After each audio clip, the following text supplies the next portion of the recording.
a member of President Obama's inner circle, speaking out, that is, about the role of religious faith inside the White House. Joshua Dubois led the administration's outreach to faith-based groups and was considered a pastor to the president. He recently left the White House, and he spoke to ABC's Devin Dwyer, who's joining us now. Good morning to you, Dev.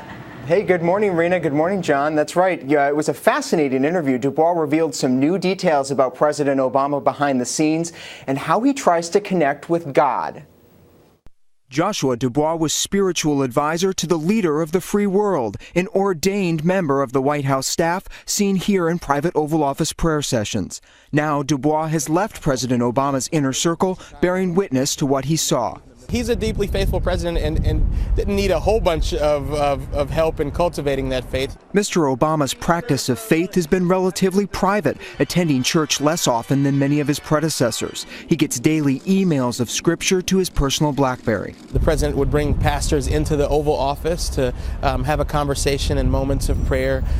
He would reach out from time to time for suggestions of scripture. Did he have any favorite passages? I think he spent a lot of time thinking about the book of Job and Job overcoming trials. One trial for Mr. Obama, the shooting at Sandy Hook Elementary. Dubois says the gut-wrenching visit with Newtown families, being a sort of comforter-in-chief, was his biggest test of faith. It's something that he doesn't really talk about. He's certainly not seeking to get credit for, but when you talk about this president's faith and values, those are the types of moments that stick out for me.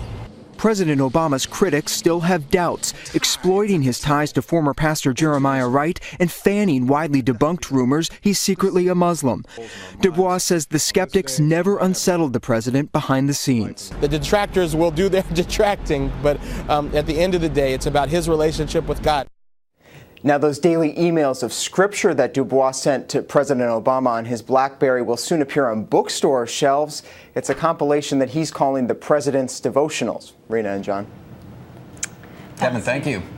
Thanks so much. You know, it's fascinating because the church that the president tends to go to, St. John's, which is where Devin shot that interview outside of, I asked one of the ministers there, what's it like trying to do a sermon in front of the president of the United States? Yeah. And this minister said, I just realized the president wants to be like everyone else, doesn't want to be, singled out in the sermon. So, by the way, Dubois is only 30 years old, and he held that job for 4 years.